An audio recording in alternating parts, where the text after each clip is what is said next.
खुलुमबाय बेयो बड'लेण्ड इंखं टेलिभिजन दिनै 15 जुन 2020 समबारखालि सानसेनि बरादखौ नोंथांमोननि खाथियाव लानानै फैदों आं सदानन्द दैमारिया। सिगां फरायथिनो लादों मेष राशि। दिनैनि साना बारा मोजां नङा। गोसोखौ गोबां गुलुं गुजुं मोनगोन। सोरजोंबा नांलाय खमलाय एबा एना एनिबो जानो हागौ। गोसोनि साननायफोरा गुबुनजों गोरोबनाय नङा। देहाया मोजाङै थागोन। सोरनिबा सायाव रागा जोंफ्रांगोन। रांखान्थियाव मोजां। बेफार फालांगियावबो मोजां।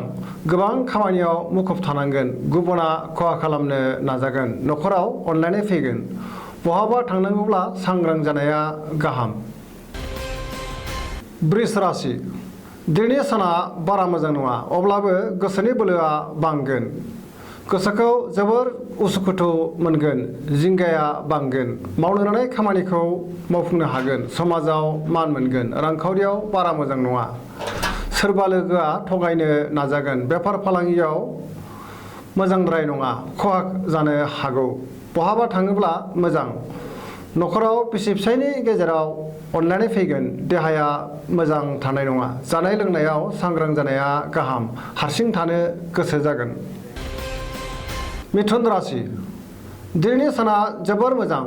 गोब्राब खामानिखौ मावफुंनो हानानै गोसोखौ जोबोर गोजोननाय मोनगोन। देहाया मोजाङै थागोन। अब्लाबो जानाय लोंनायाव सांग्रां थानाया गाहाम। रांखावरियाव मोजां। बेफार फालांगियाव मोजां मुलाम्फा मोननो हागोन। न'खराव अनलायनाय फैगोन।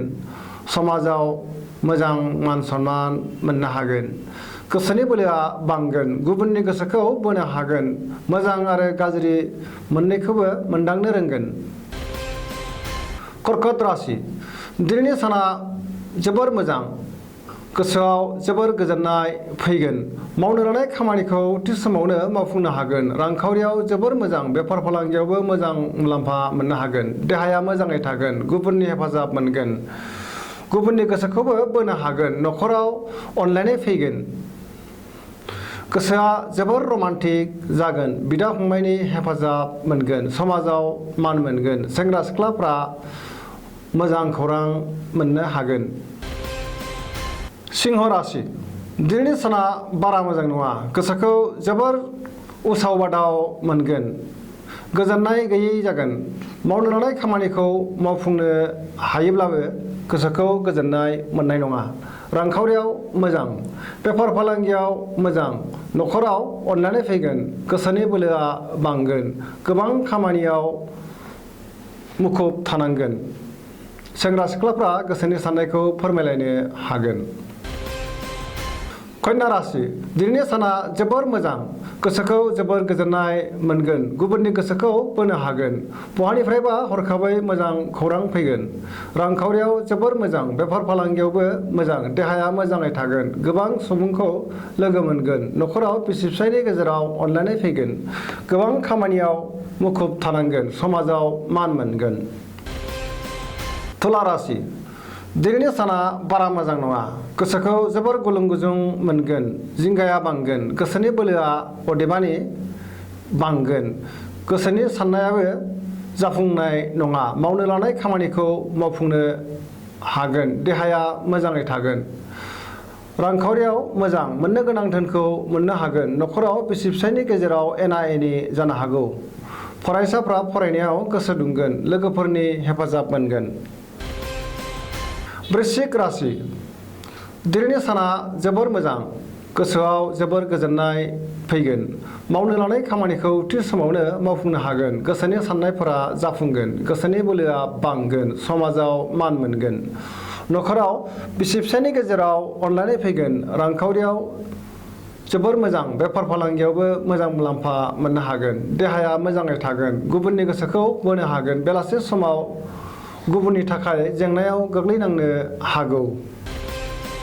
धनु राशि। दिनैनि साना जोबोर मोजां। गोसोआव मोजां साननाय फैगोन। मावनो लानाय खामानिखौ थि समावनो मावफुंनो हागोन। गोसोनि साननायफोरा जाफुंगोन। रांखावरियाव जोबोर मोजां। बेफार फालांगियाव खहा जानो हागौ। समाजाव मान मोनगोन। देहाया मोजाङै थागोन। न'खराव अनलायनाय फैगोन। मकर राशि।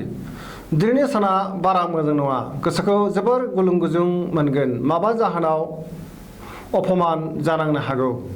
गुबुननि थाखाय जेंनायाव गोग्लैनांनो हागौ। सांग्रां थानाया गाहाम। सिगांनि आद्रा खामानिखौ मावफुंनो हागोन। रांखावरियाव जोबोर मोजां होनजायो। मोननो गोनां धोनखौ मोननो हागोन। बेफार फालांगियाव मोजां मुलाम्फा मोननो हागोन। नखराव अनलायनाय फैगोन, अब्लाबो गोसोनि टेनसना बांगोन। कुम्भ राशि। दिनैनि साना जोबोर मोजां। गोसोखौ जोबोर गोजोननाय मोनगोन। मावनो लानाय खामानिखौ थि समावनो मावफुंनो हानानै गोसोखौ जोबोद गोजोननाय मोनगोन। समाजाव मान मोनगोन। सोरबा लोगोजों अदेबानि एना-एनि जानो हागौ। लोगोआ खहा खालामनो नाजागोन। गोबां मुंदांखा सुबुंजों लोगो मोनलायगोन। रांखावरियाव जोबोर मोजां। बहानिफ्रायबा गोबां धोन मोननो खाबु मोनगोन। देहाया मोजाङै थागोन। नखराव अनलायनाय फैगोन। मीन राशि। दिनैनि साना जोबोर मोजां। गोसोआव जोबोर गोजोननाय फैगोन। अब्लाबो सोरबाया खहा खालामनो नाजागोन। गोसोनि बोलोआ बांगोन। गावनि साननायखौ गुबुननो फोरमायनो हागोन। देहाया मोजाङै थागोन। रांखावरियाव मोजां। बेफार फालांगियाव मोजां मुलाम्फा मोनगोन। नखराव अनलायनाय फैगोन। बहाबा थाङोब्ला गोसोखौ गोजोननाय मोनगोन। बहानिफ्रायबा मोजां खौरां मोनगोन। गोसोआ दिनै जोबोर रमान्टिक जागोन। सेंग्रा सिख्लाफोरा गावबा गावनि गोसोनि साननायफोरखौ फोरमायलायनो हागोन। दिनैनि राशि फरायथिनाया एसेनोसै। जोबनायाव बेखौनो खावलायो जाहाथे नोंथांमोना सानफ्रामबो जोंनि बे बड'लेण्ड इंखं टेलिभिजनखौ नायबाय थायो आरो साबस्क्राइब खालामो। एसेनोसै, गोजोन्थों।